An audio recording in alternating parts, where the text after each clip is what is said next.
오늘 이 시간에도 주께서 은혜로운 말씀을 우리에게 허락해 주셔서 새벽을 깨우는 일에 큰 힘이 될 줄로 믿습니다. 주 안에서 승리하는 삶을 살아가도록 역사해 주옵소서. 예수님의 이름으로 기도하옵나이다. 아멘. 제목을 주님의 영광에 참여할 고난, 이렇게 정해 봤습니다.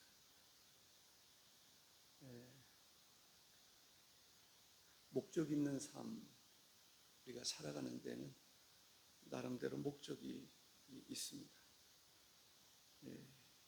그리스도인들의 삶의 목적은 뭘까요?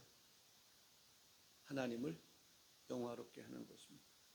하나님을 기뻐하는 것입니다.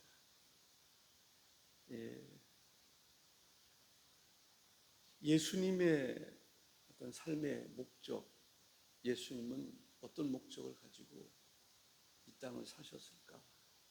어떤 목적이었을 것 같아요? 우리를 구원하기 위한 데 목적이 있으셨습니다. 행복이란 뭘까? 목적을 성취할 때 행복을 누리지 않겠습니까? 부자가 되고 싶은 사람이 부자가 됐을 때 아마 행복했을 것입니다. 운동선수들이 운동을 잘했을 때 행복하리라고 생각을 합니다. 어쨌든 어떤 우리가 목적을 딱 정해놓고 목적을 성취했을 때 사람들은 행복해 합니다. 내가 올림픽에 나가서 금메달을 따야 되겠다. 근데 땄다고 생각해 보세요. 얼마나 행복하겠어요. 그러나 행복이라고 하는 것은 잠시 있다가 사라질 행복이 있고 영원한 행복이 있습니다. 우리 그리스도인들이 추구하는 행복은 어떤 행복이죠? 잠시 있다가 사라질 행복이 아니라, 잠시 있다가 사라질 행복은 세상 사람들이 구하는 것이고, 우리 그리스도인들이 구하는 것은 영원한 행복. 영원한 행복은 주님과 함께 할 때 이루어진다라고 생각합니다. 우리가 주님과 함께 있어서 늘 행복할 수 있기를 주의 이름으로 축복합니다. 아멘. 주님과 함께 하는 것처럼 더 귀한 거 없잖아요. 근데 우리도 모르는 사이에 마치 세상에 속한 사람처럼 살아가다 보니까 행복을 누려야 될 그 행복을 빼앗기는 경우들이 있습니다. 우리는 이 빚진 자다라는 이야기를 합니다.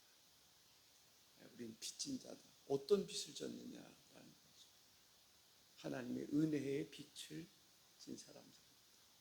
하나님의 은혜를 받은 사람, 은혜를 너무너무 많이 받았기 때문에 갚아야 할 빚이 있다라고 하죠. 아멘. 우리가 하나님께 은혜를 많이 받았어요. 은혜를 듬뿍 받았어요. 그래서 바울 사도도 은혜를 너무너무 받았기 때문에 나는 은혜의 빚진 자다. 빚을 갚아야 된다. 그러니까 빚이라고 하는 것은 갚아도 되고 안 갚아도 되는 게 아닙니다. 빚은 꼭 갚아야 되는 것입니다. 빚을 갚을 때 행복한 거죠. 빚진 자는 행복하지 않아요. 그런데 하나님께서 우리에게 엄청난 은혜를 주셨어요. 은혜의 빚진 자라고 하는 생각을 할 때 어떻게든지 하나님께 빚을 갚아야 되겠다. 아멘이십니까? 빚을 갚고자 하는 그건 은혜의 빚입니다. 은혜를 너무너무 받았기 때문에 그 은혜에 내가 보답을 좀 해야 되겠다. 그것이 우리 그리스도인들의 삶이라고 생각을 합니다. 어떻게 하면 은혜의 빚을 갚을 수 있을까? 주께서 말씀하시는 그 말씀에 순종하는 생활을 하는 것이다. 이렇게 생각합니다. 순종하는 생활을 하는 것이 빚을 갚는 것이고, 또 순종하는 삶을 살면 순종하는 삶을 살기 때문에 또 하나님이 우리에게 또 넘치는 은혜를 주시는 것을 볼 수가 있습니다. 마태복음 18장에 보면 만 달란트 빚진 사람이 나옵니다. 예, 만 달란트, 이건 뭐 사람이 갚을 수 없는 빚을 이야기하는 것입니다. 한 달란트도 대단한 건데 만 달란트 도저히 갚을 수가 없습니다. 마태복음 18장 24절 25절에 보면 결산할 때에 만 달란트 빚진 자 하나를 데려오매 갚을 것이 없는지라 주인이 명하여 그 몸과 아내와 자식들과 모든 소유를 다 팔아 갚게 하라. 갚을 길이 없는 거죠. 갚아야 되는데 갚을 것이 없으면 자기도 종이 돼야 됩니다. 아내도 자식도. 이 말은 무슨 말입니까? 가장 비참한 거죠. 빚이라고 하는 것은 그래서 감당해야 됩니다. 갚으려고 해야지. 갚지 않으면 큰 화를 미치게 되는 것을 볼 수가 있습니다. 소크라테스가 죽기 전에 유언을 하나 남겼는데 그의 사랑하는 제자 크리스톤에게 부탁을 하기를 마리클레 피우스에게 닭 한 마리 빚진 것이 있으니 갚아주기 바란다. 이런 이야기를 했대요. 닭 한 마리 빚진 것이 있으니 갚아주기 바란다. 그만큼 빚이라고 하는 것은 이 부담이 되는 것이 빚이라고 볼 수가 있습니다. 예, 우리는 하나님으로부터 은혜의 빚을 많이 받은 사람. 그래서 하나님께 이 세상의 빚과는 달리 어떻게 하면 하나님의 은혜를 내가 보답할까? 우리는 교회를 통해서 또 성도들은 목사님을 통해서 목사는 교인들을 통해서 은혜를 받습니다. 은혜가 없는 것이 없어요. 그래서 우리가 항상 은혜를 갚으려고 그러는 마음은 행복한 마음입니다. 주님과의 좋은 관계 속에서 그런 관계를 이야기할 수 있습니다. 두 번째는 빚을 갚기 위해서 우리가 할 수 있는 것은 육신대로 살지 말아야 된다라는 것입니다. 13절에 보니까 너희가 육신대로 살면 반드시 죽을 것이로되 영으로서 몸의 행실을 죽이면 살리니 육신대로 살면 반드시 죽을 것이다 라고 말합니다. 죄의 삭은 뭐라고 그랬죠? 사망이다 라고 말합니다. 육신대로 살면 반드시 사망에 이르게 된다. 죄의 열매는 타락이라고 이야기할 수 있습니다. 결국 죄의 열매의 결말은 사망이다라고 볼 수 있습니다. 우리는 육신대로 살 것이 아니라 영으로서 몸의 행실을 죽이면 살리니 영으로서의 삶을 살아야 된다라는 것이죠. 영의 인도함을 받아 살아가는 것이 중요합니다. 14절에 보면 무릇 하나님의 영으로 인도함을 받는 사람은 곧 하나님의 아들이다. 무릇 하나님의 영으로 인도함을 받는 사람은, 여기서 무릇이라고 하는 말은 종합적으로 살펴보건대 하나님의 영으로 인도함을 받는 사람들은 하나님의 아들이다. 우리는 육신대로 살 것이 아니라 하나님의 영의 인도함을 받아 살아가는 것이 중요하다. 하나님의 영의 인도함을 받아 살아가는 사람들이 하나님의 자녀가 되는 것입니다. 사랑하는 성도 여러분, 우리는 율법적으로 살아가는 게 아니에요. 은혜 가운데 살아가는 것입니다. 그래서 하나님과의 관계, 정말 은혜 가운데 살아가는 관계가 되어야 될 줄로 믿습니다. 가장 은혜 가운데 살아가는 관계는 아버지와 아들의 관계입니다. 하나님과 나와의 관계는 아버지와 아들의 관계라고 하는 것을 이야기하고 있습니다. 자식은 부모를 공경 잘해야 돼요. 왜냐하면 부모로부터 은혜를 받았기 때문에 그렇습니다. 부모를 통해서 태어났기도 했잖아요. 부모에 대해서 물론 불평할 것이 있는지는 모르겠지만 부모님에 대해서 불평하지 마시기 바랍니다. 어떤 경우에서도 부모를 공경하는 마음으로 살아갈 수 있기를 주의 이름으로 축복합니다. 이것이 그리스도인들의 도리라고 생각을 해요. 교회에서도요, 성경의 가르침은 주의 말씀을 증거하는 사람과 좋은 관계를 이루라고 이야기하고 있습니다. 사람과의 관계는 삐그덕거리는 것입니다. 내가 아무리 잘났다 해도 온전하지 못합니다. 서로가 그래요. 서로가 부족합니다. 그래서 어떤 사람은 그런 설명을 해요. 사람 인자를 이렇게 할 때 막대기 2개 받침이 없어서는 안 된다. 서로 의지하고 그럴 때 설 수 있는 것입니다. 어쨌든 본문에서 보면은 우리가 하나님의 아들이다 라고 하는 얘기를 하고 있습니다. 하나님의 아들이라는 말은 하나님 닮아가는 사람이 되어야 된다라는 것이죠. 우리가 감히 어떻게 하나님을 닮아간다라고 말할 수 있겠는가라고 생각할지 모르지만 하나님의 영이 내 안에 계시고 내가 하나님의 영의 인도함을 따라 살아가다 보면 조금씩 그래도 그리스도를 닮아가는 줄로 믿습니다.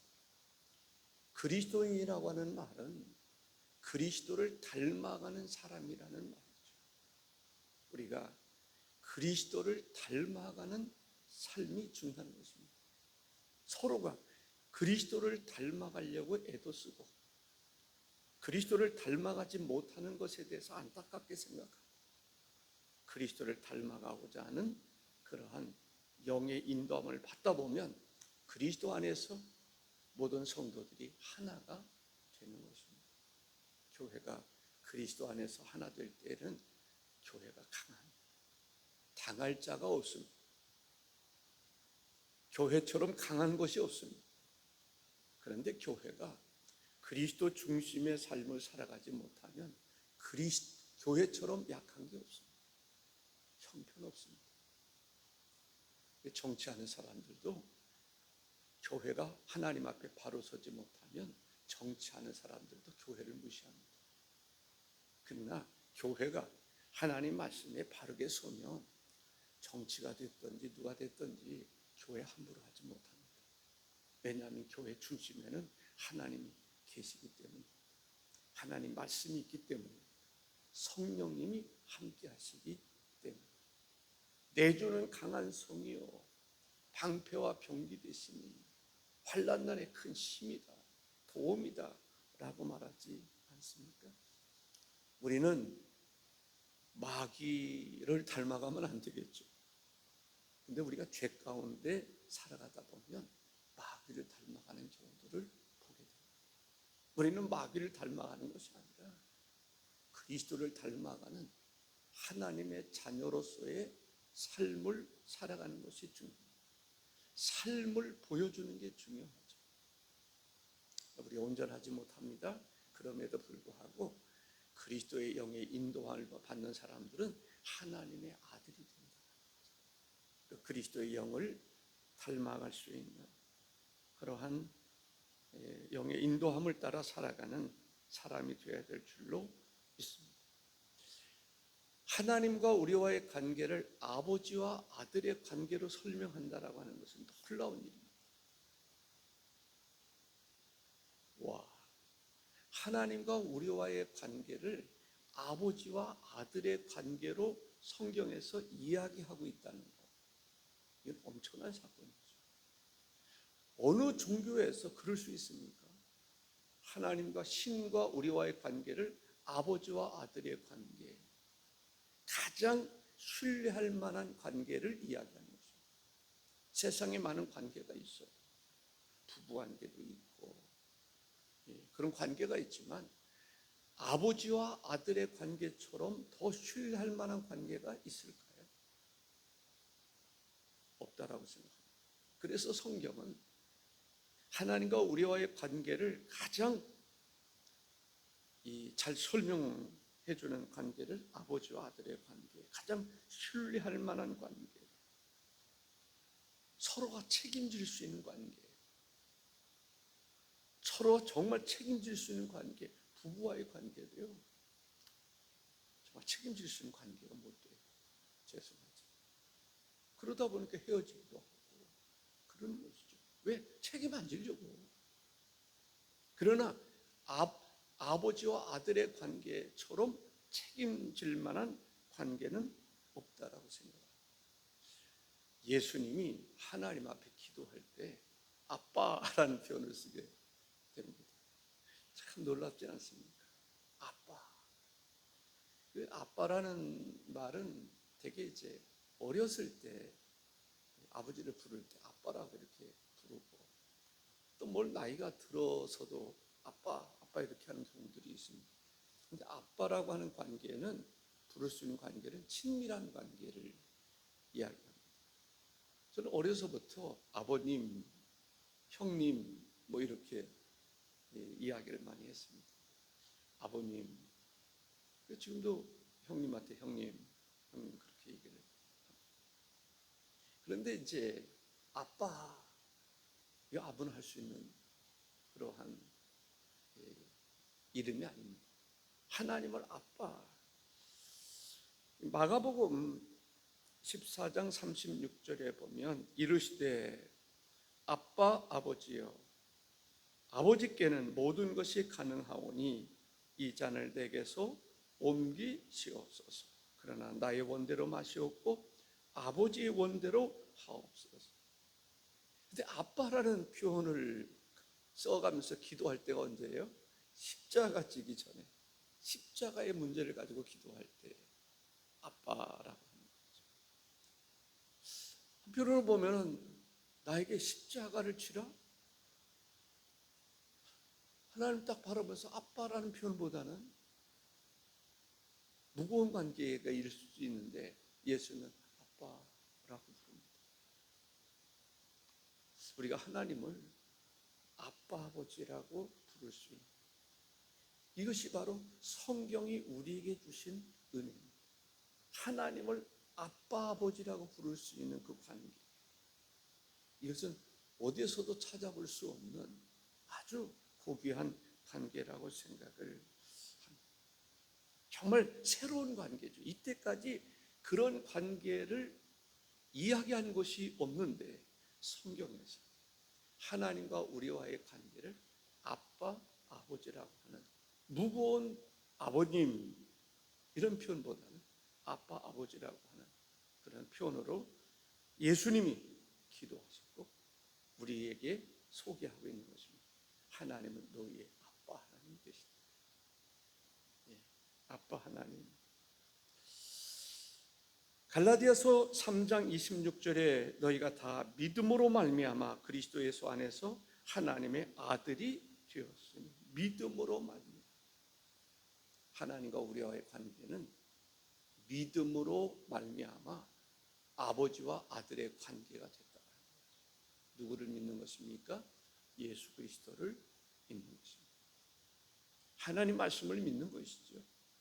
하나님이 나에게 주신 은혜에 대한 확신을 가지고 있는 것입니다. 하나님의 영의 인도함을 받는 그들이 하나님의 아들이라 라고 얘기합니다. 그러면서 양자의 영을 이야기하면서 아빠 아버지라 라고 이야기를 하고 있습니다. 성령께서는 우리가 하나님의 자녀인 것을 증거하신다라고 소개하고 있습니다. 그래서 성령의 역사는 그리스도인들을 하나님의 자녀야, 너는 내 아들이요 내 딸이다, 이렇게 이야기하고 있는 분이 성령님이십니다. 성령님의 역사는 예수 그리스도를 믿는 사람들은 하나님의 자녀가 되는 권세를 받은 것이다. 하나님의 자녀가 되었다. 성령께서는 우리에게 또 공포하는 것입니다. 예수 믿는 사람들은 하나님의 아들이다. 하나님의 자녀가 되는 권세를 받았다. 우리 성령의 감동을 받아서 다른 사람들도, 예수 믿는 사람들은 당신은 하나님의 아들이야. 너는 하나님의 아들이야. 하나님의 자녀가 되었어 라고 말할 수 있어야 될 줄로 믿습니다. 한 가지 더 말씀드리고 싶은 것은, 우리가 하나님의 자녀는 하나님의 상속을 받는다. 와, 상속권. 아버지 잘 만나면요, 상속 많이 받을 수 있습니다. 근데 하나님은 어떤 분이신가요? 하나님의 상속을 우리가 받는다. 왜? 자녀이기 때문에. 대단한 것 아닙니까?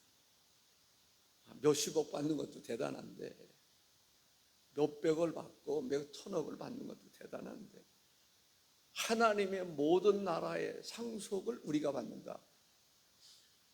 정말 대단한 감동이 아닐 수가 없습니다. 거기에 대한 확신이 있어야 돼요. 하나님의 자녀로서 하나님의 나라의 모든 것을 자녀들이 상속을 받는다. 누릴 수 있다. 하나님의 나라에서 어떤 그런 생각이 납니다. 하나님 나라에는 우리가 하나님 앞에 우리가 어떤 삶을 살았느냐에 따라서 뭐 이런 집이 주어지고 저런 집이 주어지고 뭐 그런 얘기 할 수 있습니다.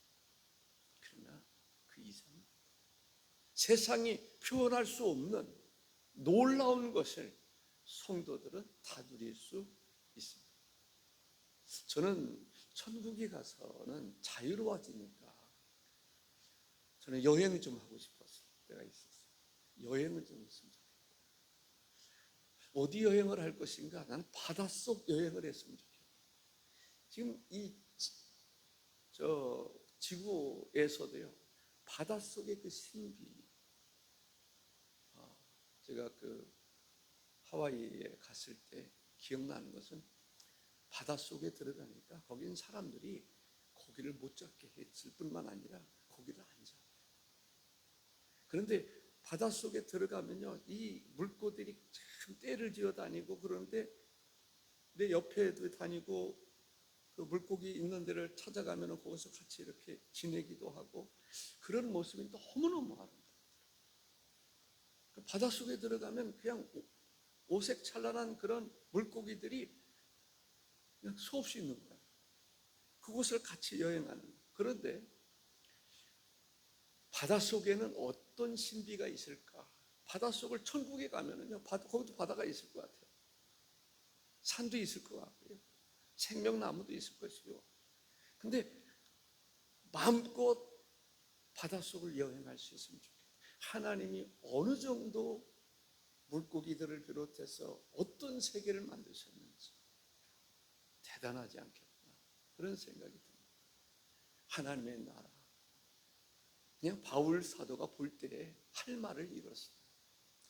인간의 언어로는 하나님의 나라를 설명할 수가 없어요. 인간의 언어로는 하나님 나라에 계시는 예수님을 설명할 수가 없어요. 예수님의 얼굴을 설명할 수가 없어요. 그래, 예수님 얼굴을 보이지 않아요. 예수님의 옷자락 하나만 가더라도 정말 눈부셔서 볼 수 없는, 육신의 몸으로는 천국에 가서 살라고 해도 살 수 없는, 왜? 육신이 감당할 수 없어요. 그래서 예수님처럼 변화된 모습으로만이 들어갈 수 있는, 누릴 수 있는 것이죠. 신비의 세계. 그 하나님의 나라를 상속받는 것이 예수 믿는 사람들에게 주어진 것이다. 그래서 예수는 믿으셔야 됩니다. 그렇게 이야기를 해도 노아 시대처럼 사람들이 예수님을 안 믿어. 교회 나오는 사람들조차도 예수님을 안 믿으니까 하나님의 자녀가 되는 권세가 뭔지 지금은 우리가 육신적으로 우리가 부모요, 형제요 그렇지만 영적으로 보면요, 우리 모든 그리스도인들이 형제입니다. 모든 그리스도인들이 부모요, 자녀요, 형제요. 그래서 그리스도 안에서 우리가 다 하나님의 자녀라, 하나님의 식구다, 권속이다라고 말하지 않습니까?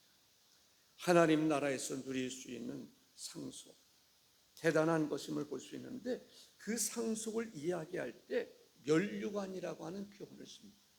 멸류관, 의의 멸류관, 영광의 멸류관, 시들지 아니하는 멸류관, 생명의 멸류관, 이러한 멸류관으로 표현합니다. 세상에서 가장 영광스러운 것은 멸류관이거든요. 올림픽에서 가장 우승한 사람에게 예전에는 멸류관을 씌워줬단 말이에요. 멸류관. 그 멸류관으로 표현할 수밖에 없는, 그러한 것을 볼 수가 있습니다. 예수님께서 요한복음 12장 23절에 보면 예수께서 대답하여 이르시되 인자가 영광을 얻을 때가 왔도다 라고 말합니다. 그러면서 하늘의 미랄에 대한 이야기를 합니다. 영광을 받을 때가 왔다. 예수님의 영광은 십자가를 지는 것을 영광으로 생각을 합니다. 그래서 그리스도와 함께 고난 받는 것은 그리스도의 영광에 참여하는 것이다 라고 생각을 합니다. 스데반이 순교를 하게 됩니다. 스데반이 순교를 할 때 하나님이 보좌가 있고 보좌 옆에 예수님의 보좌가 나란히 있는데 예수님께서 일어서신 것을 볼 수 있습니다. 그러니까 비록 순교를 당하면서도 예수님의 영광, 하나님의 영광을 보니까 자기 돌에 맞아 죽는데도 얼굴은 천사와 같았다. 왜? 그 영광이 너무 찬란해서 내가 받는 고난은 고난도 아니야. 사실 우리가 그런 수준이 되면 얼마나 좋겠어요. 이 세상에서 주를 위해서 받는 고난, 그 고난, 주님의 영광을 바라볼 때 이건 아무것도 아니야. 내가 받는 고난 아무것도 아니야. 고난 가운데서도 순교를 당하면서도 얼굴이 천사와 같은 그러한 역사가 있기를 주의 이름으로 축복합니다. 아멘이십니다.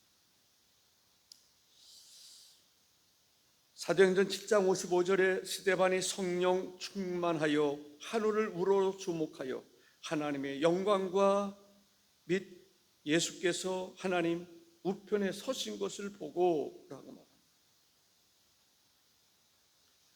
그리스도인들의 최고의 영광은 순교라고 생각을 합니다. 그래서 저도 마음속에 그런 기도가 있습니다. 내가 정말 순교자가 될 수 있으면 좋겠다. 그리스도의 남은 고난을 내 육체에 채우고 갈 수 있으면 좋겠다. 부족한 사람의 마음의 소원입니다. 순교자들을 우리가 많이 볼 수가 있습니다. 멸류관에 대한 얘기를 성경에서 보면 많이 하고 있습니다. 성경에 멸류관에 대한 얘기가 많이 나오는데 특별히 충성된 사람에게 주어지는 썩지 아니할 멸류관, 의의 멸류관, 기쁨의 멸류관, 생명의 멸류관, 영광의 멸류관. 사도 베드로도 충성된 종들에게 시들지 아니하는 멸류관을 얻게 될 것이다 라고 말합니다. 야고보는 시험을 참는 자들에게 생명의 멸류관이 주어질 것이다 라고 말씀하고 있습니다. 저나 여러분이나 하나님 나라에 이르렀을 때 멸류관을 쓸 수 있기를 바랍니다. 아멘. 아무나 쓸 수 있는 게 아닙니다. 우리가 하나님 앞에 이르렀을 때 멸류관을 쓸 수 있으면 좋겠습니다. 가장 좋은 멸류관은 전도의 멸류관. 생명을 살리는 것, 그보다 더 중요한 게 어디 있겠어요? 저는 그런 면에서 부끄러울 때가 있습니다. 두려울 때도 있습니다. 그러나 우리가 어쨌든 강단에서 핵심이 죽어가는 영혼을 살리는 것이 되어야 될 줄 믿습니다. 여러분들이나 저나 죽어가는 영혼을 살릴 수 있는, 그래서 바울 사도도 나의 기쁨이라고 말하지 않습니까? 바울의 기쁨, 그 기쁨은 성도들에게 있었습니다. 여러분들에게 주어진 면류관은 어떤 면류관이겠습니까? 저는 여러 가지 면류관이 있겠지만 전도의 면류관을 좀 많이 썼으면 좋겠다. 전도하는 길밖에 없어요. 복음 외에는 다른 길이 없어요. 다른 소망이 없어요. 교회는 어느 때든지 복음 증거하는 것 외에는 소망이 없습니다. 물론 이런 경우들이 있어요. 복음 전하지 않아도 막 교인들이 몰려올 때가 있어요. 신도시 새로 이렇게 생기는 데다 교회 위치 하나 잘 정해놓고 건물 잘 줘놓으면 주변 사람들이 몰려들어요. 그것이 면류관이 아닙니다. 면류관은 내가 만나고 전도하고, 그래서 죽어가는 영혼을 살릴 때 하나님이 가장 기뻐하는 일이라고 믿습니다. 기도하십시오. 존귀하신 주 하나님, 감사합니다. 사람들은 나름대로 목적을 설정합니다. 목적을 성취했을 때 기뻐합니다. 주님께서도 이 땅에 오시는 목적이 있었고, 그리스도인들에게도 목적이 있었고, 교회를 세울 때도 목적이 있이 세우신 것을 보게 됩니다. 하나님께서 원하시고 기뻐하시는 목적을 따라 살아가면서 받는 고난은 장차 받을 영광과 비교할 수 없다라고 말씀하고 있습니다. 주님의 고난에 동참한 이들에게 하나님 나라에서 하나님의 자녀로서 모든 상속을 받게 될 것을 말씀하고 있습니다. 주님의 영광을 함께 참여하게 하고 누리게 하는 것을 말씀하고 있는데, 하나님, 주를 위해서 고난받는 것을 싫어하지 않게 하시고 주와 함께 고난받는 것을 기뻐하게 하시고 즐거워할 수 있는 아름다운 영성을 더하여 주시기를 원하옵고 예수님의 이름으로 기도하옵나이다. 아멘.